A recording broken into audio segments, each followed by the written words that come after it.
Desde o começo do curso, nós usamos números naturais. Exceto nos exemplos, no entanto, raramente a gente precisava usar um número natural em específico. A gente usava n, a, b, sempre variáveis para os números naturais. Nas vezes que a gente precisa se referir a números em específico, a gente precisa de uma notação para eles. A notação mais simples possível seria a que a gente está vendo aqui. Então, se a gente quer representar o número 3, a gente faz 3 cópias do mesmo objeto. E isso é suficiente para representar todos os naturais. Se você quisesse o sucessor de um número natural, você colocava apenas um objeto a mais. Essa notação, no entanto, tem a grande desvantagem de que o valor de um número e o tamanho necessário para representar ele viram a mesma coisa. Então, para representar o número 1 bilhão, você precisaria de um espaço muito grande.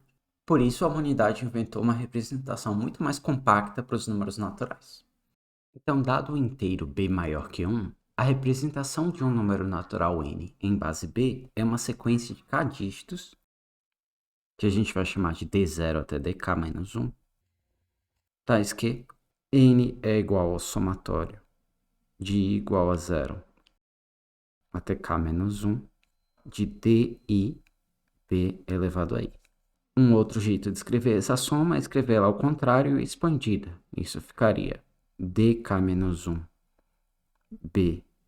bk-1 até d1b e tem o d0 sobrando aqui.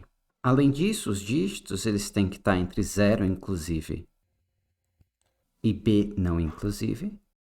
E o dígito mais significativo, que é o dk-1, ele vai ser positivo. Um fato crucial dessa representação, que é uma consequência do teorema da divisão, é que todo número natural tem uma única representação numa base B. Como eu falei, a gente pode usar o teorema da divisão para isso, mas a gente vai treinar as congruências agora. Então a gente vai começar com a prova da unicidade. Então suponha que n tem duas representações em base B. Então, bom, se os números da esquerda e da direita são iguais, eles são congruentes módulo B.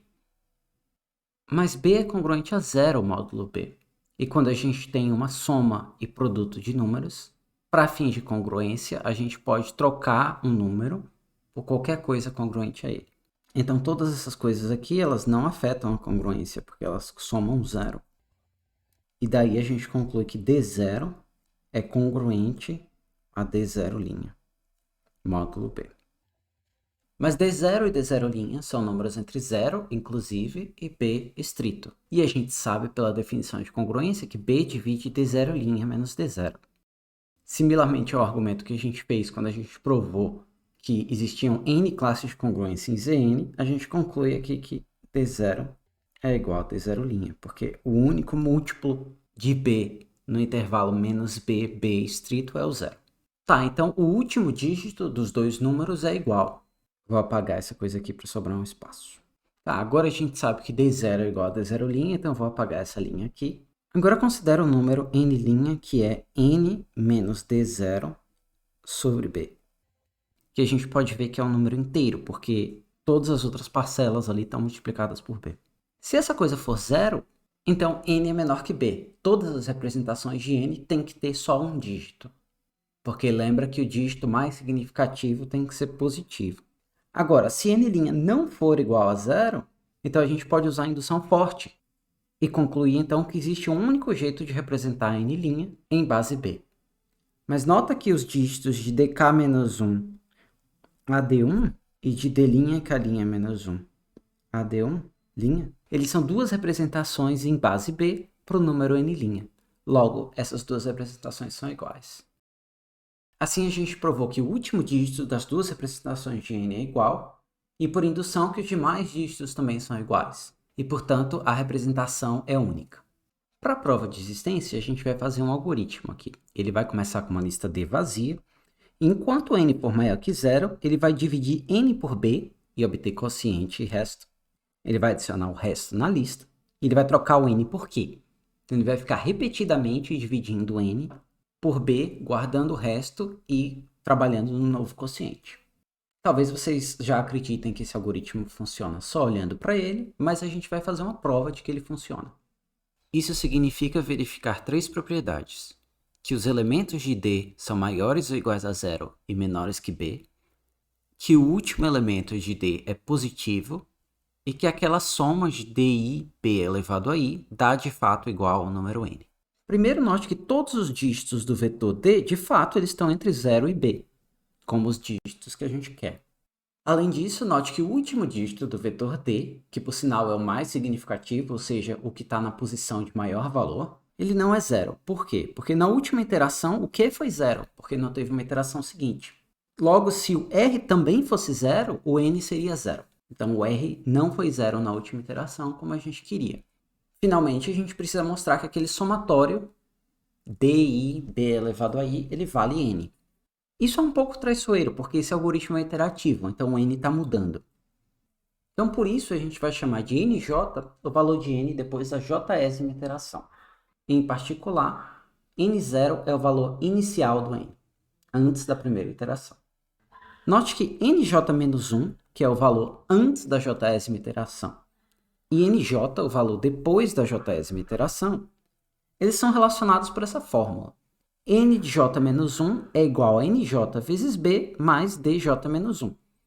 Isso ocorre porque o NJ é o quociente da divisão na iteração J, e o DJ-1 é o resto na iteração J. Note que a primeira iteração ela tem J igual a 1, mas ela preenche a posição 0 do vetor D, porque em linguagem de programação os vetores são indexados por 0. Para a gente provar que esse algoritmo funciona, a gente vai provar um invariante de laço, que é o seguinte. NJ, o N depois da jésima iteração, bom, a gente obteve ele fazendo J divisões por B. Então, o que a gente vai provar é que NJ é igual a 1 sobre B elevado a J, vezes N0 menos essa quantia aqui, que é o número representado pelos primeiros J dígitos do vetor D.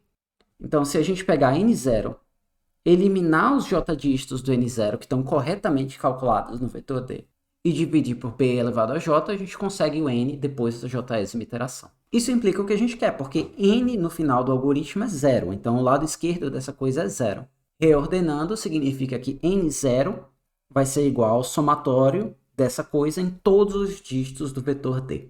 Então, basta mostrar isso. Bom, para a gente mostrar isso, a gente vai notar que para J igual a zero, essa coisa é certamente verdade, porque a gente tem N0 do lado esquerdo e 1 sobre 1 vezes N0 menos 0 do lado direito. Esse somatório ele tem 0 termos e, portanto, ele vale 0.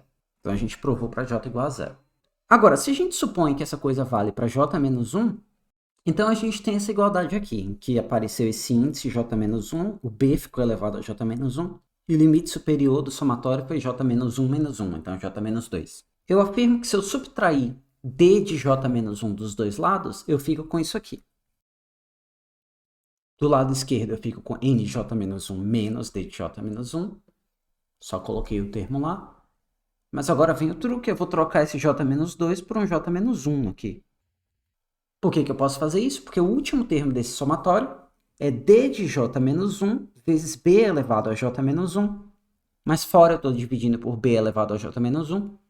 Então, esse último termo, na verdade, é só DJ menos 1. Só que N de J menos 1 menos D de J menos 1, usando essa propriedade aqui de cima, é NJ vezes B. E aí, passando o B e dividindo, a gente consegue a propriedade que a gente queria. Então, a gente provou que essa propriedade vale por indução, e como a gente já tinha argumentado, ela implica que ao final do algoritmo, quando o N for zero, a gente calculou todos os dígitos que a gente queria. Note que esse algoritmo foi muito mais traiçoeiro de provar porque ele era iterativo. A gente podia fazer uma versão recursiva, que fazia só a primeira divisão, e aí isso calculava o primeiro dígito, que era o resto, e os demais dígitos eram uma chamada recursiva no quociente. Ficaria muito mais fácil de provar porque a gente não precisaria fazer esse invariante de loop aqui. Então, uma outra estratégia para provar esse algoritmo aqui seria dizer, ele claramente faz a mesma coisa que o algoritmo recursivo e provar que o algoritmo recursivo funciona.